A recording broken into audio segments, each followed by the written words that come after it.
Assalamualaikum warahmatullahi wabarakatuh. Waalaikumsalam warahmatullahi wabarakatuh. Bagaimana kabar kalian hari ini? Baik, agar pembelajaran kita pada pagi hari ini berjalan dengan lancar, ada baiknya kita berdoa terlebih dahulu ya. Ibu pimpin doanya, berdoa dimulai. Bismillahirrahmanirrahim. Allahumma inni as'aluka rizqan thayyiban wa ilman nafi'an wa amalan mutaqabbalan. Rabbi zidni ilma warzuqni fahma bi rahmatika ya arhamar rahimin. Selanjutnya Ibu akan absen terlebih dahulu ya. Aldiansa Yusuf Permana hadir. Firdaus Aditya Maulana, Muhammad Fajar Sidik, Diana Purnamasari, Sema Salsabila, Putri Sophia. Baik, berarti pada pertemuan hari ini hadir semua ya.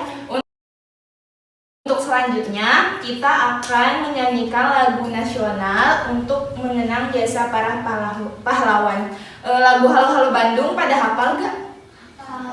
Baik, kalau hafal kita nyanyi bersama-sama ya. Bunga lagi.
Udah.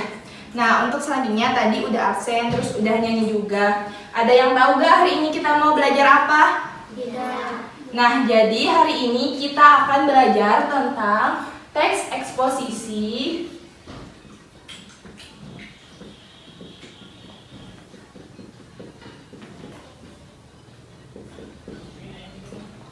dan belajar tentang ide pokok.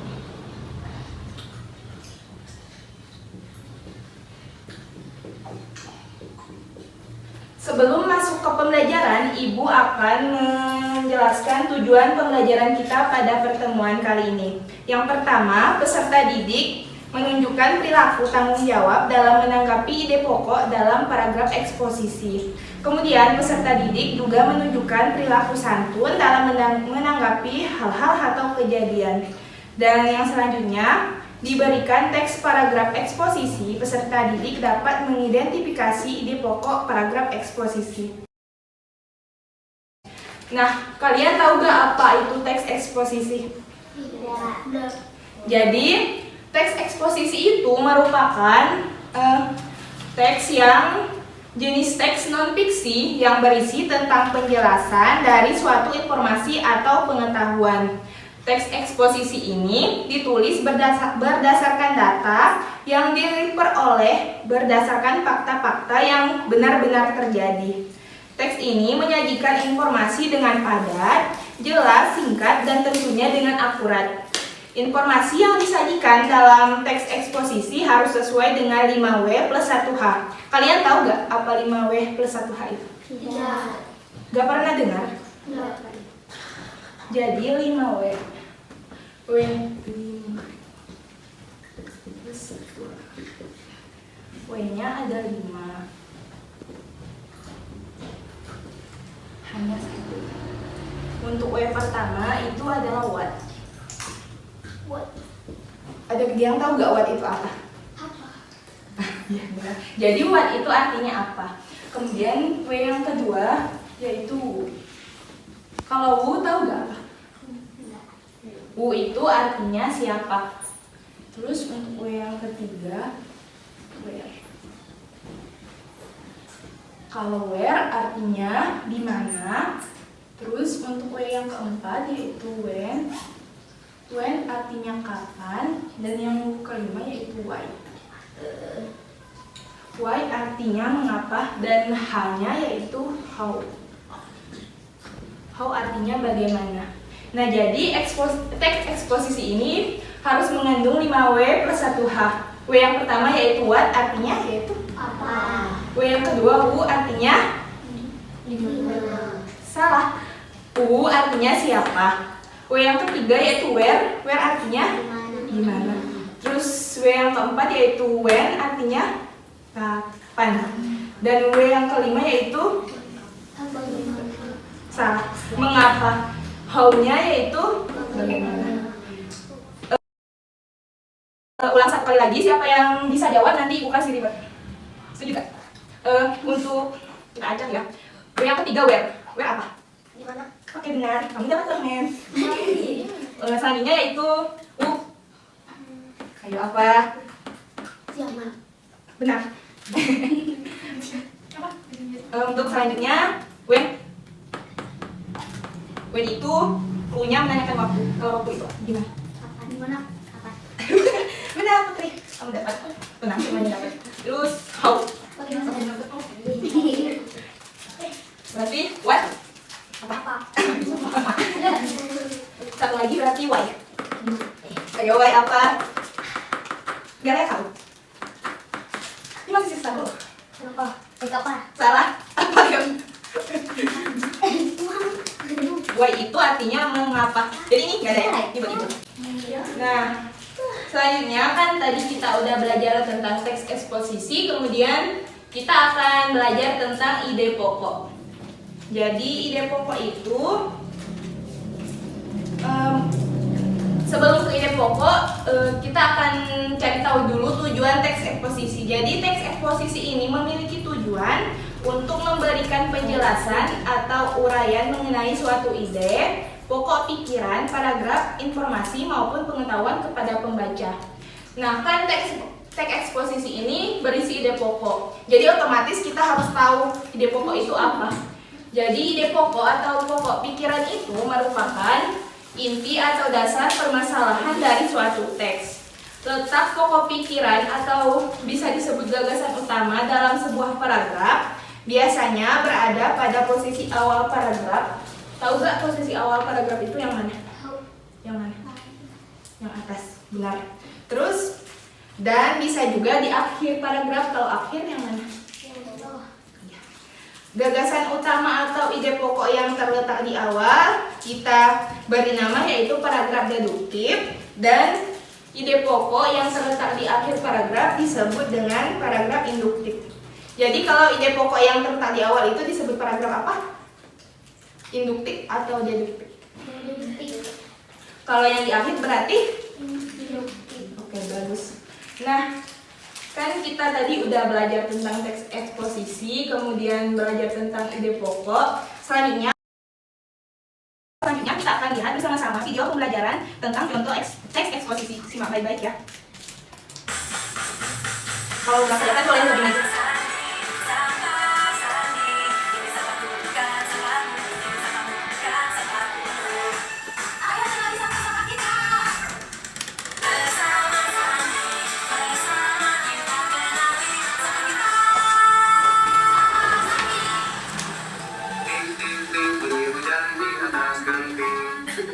Asik, hujannya udah reda. Oh ya. Kayaknya kamu menangkap sesuatu nih. Aha. Lihat, ada peringatan nih. Sepertinya ikan-ikan ini harus menunggu di arena. Hujan lebat telah mengibarkan banjir di kota. Oh ya. Yuk, kita lihat. Ayo. Ya, waktunya beraksi. Hujan berlangsung cuma beberapa jam dan ini yang terjadi. Jalanan dan rumah-rumah terkena banjir. Wah, Iu. Ayo ke atas. yuk. Ayo kita cari tahu dari mana ya banjir ini berasal. Ya ampun. Aduh, sampahnya banyak banget di sungai. Wah, lagi ngapain, Pak? Kita Pak minta timnya dari Keamanan Air. Aha. Yuk, lihat apa yang sedang mereka lakukan. Halo, Pak Bumi, nggak jawab. Halo Sandi dan Rena, kami sedang membersihkan saluran yang tersumbat karena hujan. Oh, jadi jembatan ini yang membuat sungai meluap dan menyebabkan jalanan banjir. Tapi dari mana asal semua sampah ini?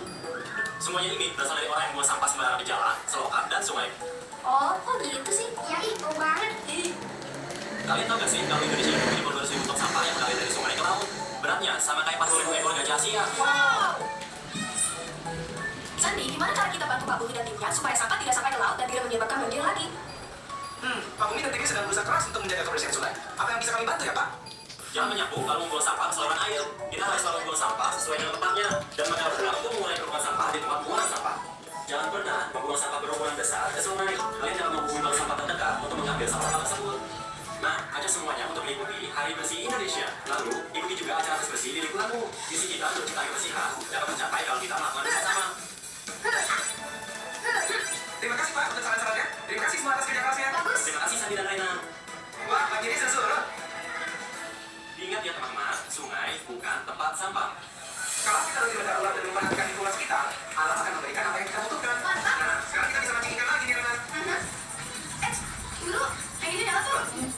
Ada yang butuh makan lagi? Satu lagi.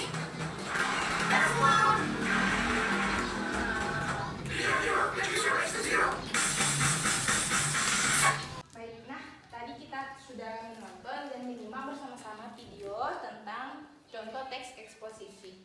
Selanjutnya, Ibu mau nanya. Nanti kalau yang tahu jawabannya silakan tulis di papan tulis. Jadi, apa yang menyebabkan banjir? Membuang sampah sembarangan. Yang tahu tulis di papan tulis. Nanti Ibu kasih bintang, yang bintangnya paling banyak nanti dapat hadiah lagi. Siapa yang?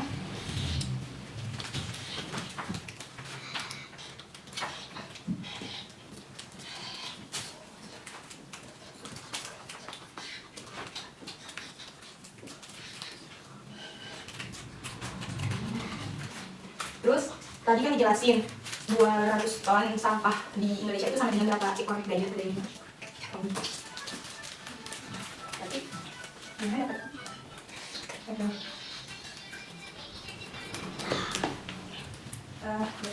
Ini buat. Terus sampah dapat mengakibatkan dampak yang buruk terhadap kesehatan, yaitu salah. Sampah dapat mengakibatkan penyakit buruk terhadap kesehatan. Sampah dapat mengakibatkan dampak buruk terhadap kesehatan. Sampah. Kalau misal kotor, kita bakal gimana? Tahu nggak? Membesarkan sampah. Salah. Kalau misal sampah itu dapat mengakibatkan dampak buruk terhadap kesehatan, yaitu kita akan sakit. Terus penyakit yang diakibatkan, kan kalau sampah itu pasti banyak hewan-hewannya ya. Terus hewan-hewan apa yang suka di sampah? Apa?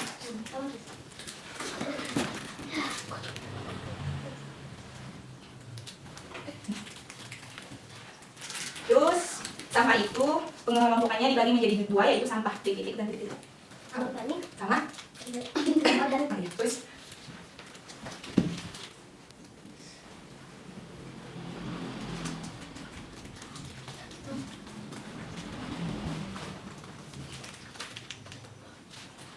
satu lagi ya, berarti kalau kalian yang udah dapat satu lagi, itu yang mau dapat dua.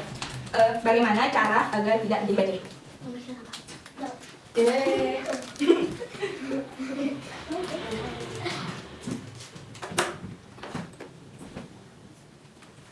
Nanti videonya di akhir pembelajaran saja ya.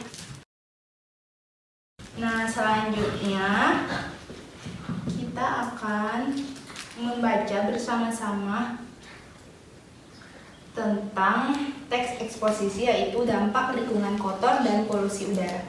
Jadi satu orang satu paragraf, dimulai dari Aldi.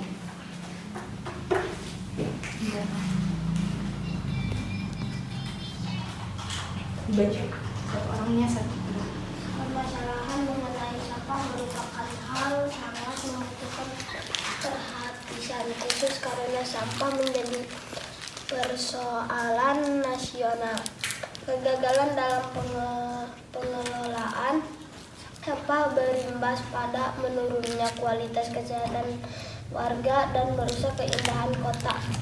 Terus paragraf keduanya. Sampah mengakibatkan dampak buruk terhadap kesehatan. Hal ini mengakibatkan berbagai macam penyakit yang diakibatkan oleh pencemaran sampah seperti penyakit infeksi saluran pencernaan, kolera, tipus, disentri. Penyakit tersebut disebabkan oleh lalat, tikus, dan kecoak. Binatang tersebut selalu bersarang di sampah yang menumpuk sehingga dapat menimbulkan berbagai penyakit. Terus Pak, sampai mana? Kamu sampai bentar. Sampai ini. Sampai limbah. Pembuangan sampah ke sungai akan menyebabkan pencemaran terhadap air sungai. Pembuangan sampah dan limbah. Terus lanjut. Di saat musim hujan tiba, sungai tidak bisa menahan air sungai yang keras dan akhirnya terjadilah Pengikisan. tanah. Setelah itu air akan meluap dan menyebabkan banjir. Begitupun dampak dari sampah yang dibakar. Mungkin pembakaran sampah di pekarangan rumah lebih praktis, tapi dalam jangka waktu yang panjang cara seperti ini sebenarnya merugikan. Polusi yang kelihatannya sedikit ini lama-lama menjadi bukit karena polusi ini perlahan-lahan mengakibatkan polusi udara. Dampak dari sampah sebenarnya dapat dicegah dengan pengelolaan sampah yang baik. Pengelolaan sampah yang baik dapat dilakukan dengan cara seperti dengan memisahkan jenis sampah yang dibuang, jenis pengelompokan sampah yaitu organik, non-organik. Sampah organik adalah sampah yang dapat terurai secara alami dan sampah non-organik adalah semapat yang tidak dapat terurai secara alami. Dengan cara tersebut, daur ulang sampah dapat dilakukan dengan mudah. Oke, kita udah baca bersama-sama. Nah, selanjutnya Ibu akan ngasih ke kalian lembar kerja peserta didik atau LKPD.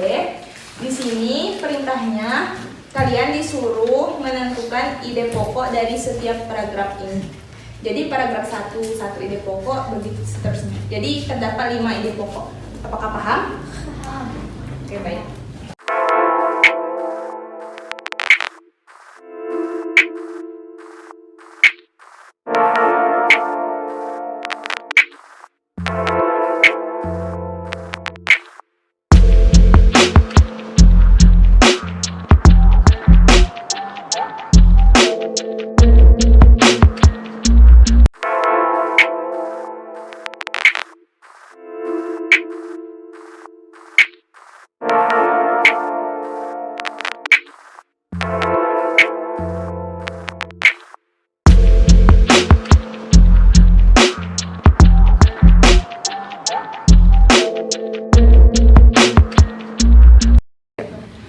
Apakah sudah selesai?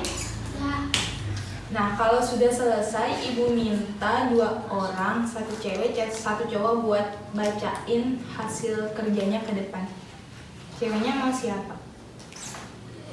Sema sama cowoknya mau siapa? Aldi aja ya. Jadi Aldi sama Sema duluan aja yang bacain.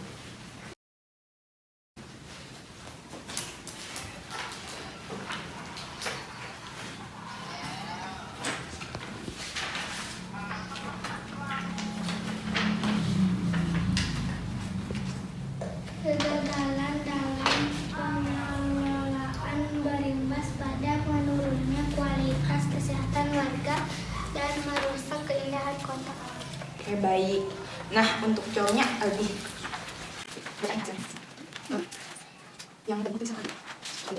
Permasalahan menyelesaikan merupakan hal yang sangat membutuhkan perhatian khusus karena sangat menjadi persoalan nasional. Oke. Nah, berarti kalian udah bisa kan menentukan ide pokok atau pokok pikiran? Selanjutnya, biar gak tegang. Terus biar kalian gak capek juga, kita ice breaking dulu ya. Jadi semuanya berdiri, ayo. Jadi ice breakingnya itu kita mengejah. Misalnya kalau sampah itu hurufnya apa aja? Misalnya kalau sampah hurufnya apa aja? S A M.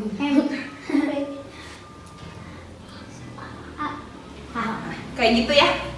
Paham?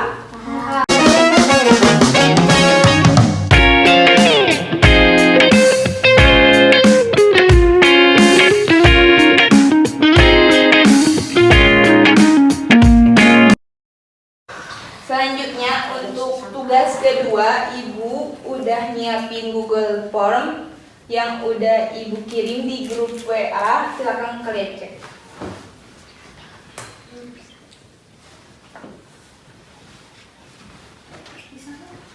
Nah, apakah kalian udah buka linknya? Kalau udah, silakan diisi pertanyaannya. Untuk jawabannya terdapat dalam teks yang udah Ibu kasih ya. Ibu kasih waktu 15 menit. Selamat mengerjakan.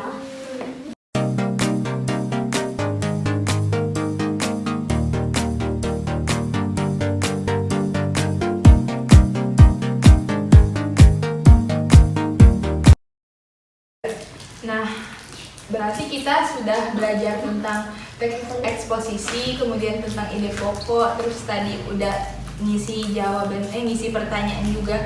Selanjutnya kita sudah tiba di akhir pembelajaran. Sebelumnya kita akan menyimpulkan bersama-sama tentang pembelajaran kita hari ini. Tadi kan udah Ibu jelasin tentang ide pokok atau pokok pikiran itu terletak di awal sama di akhir. Kalau yang di awal itu disebut dengan paragraf apa? Deduktif. Kalau di akhir itu disebut dengan paragraf induktif. Oke. Nah, demikianlah pembelajaran hari ini. Maaf apabila terdapat banyak kekurangan dari Ibu. Sebelum pembelajaran ditutup, kita berdoa bersama-sama terlebih dahulu. Berdoa dimulai. Bismillahirrahmanirrahim. Subhanakallahumma wa bihamdika asyhadu an la ilaha illa anta astaghfiruka wa atubu ilaik. Demikianlah pembelajaran kita hari ini. Akhir kata Ibu ucapkan wabillahi taufiq wal hidayah. Wassalamualaikum warahmatullahi wabarakatuh. Waalaikumsalam warahmatullahi wabarakatuh.